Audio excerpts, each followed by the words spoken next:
Me and my family were out of town for my son's hockey tournament. Just for context, we're in Indiana, Muncie to be exact. My son was doing great in all of his games, and they played in the championship. To celebrate, we went to a restaurant that the team was going to.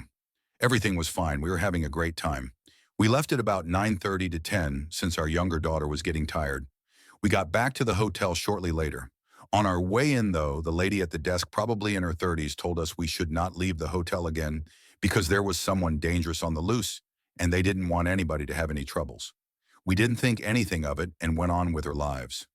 Until at about 11:12, we heard a horrifying shriek. We didn't know what it was, but we all just kind of looked at each other, not knowing what we just heard or where it came from. We looked out the window. After a brief moment of silence from everyone, including our children, we looked out the window. Soon enough, just minutes later, it happened again this time, worse though, blood-curdling. At this point, we were very nervous. We had just heard that women telling us that there was someone dangerous on the loose. After a few more of those screams, we decided to call the police. Over the phone, they told us they would, quote, check it out. We responded by saying we were sure something had to be wrong. The screams kept going on often for 30 to 40 seconds at a time. They sounded like they were from a female, but it was hard to tell.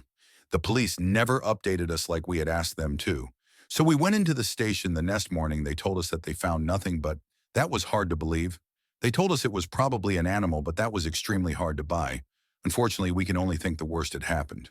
And although there was a chance it was an animal, the length and overall sound was so human-like. We still don't know what happened, but it was difficult to sleep that night.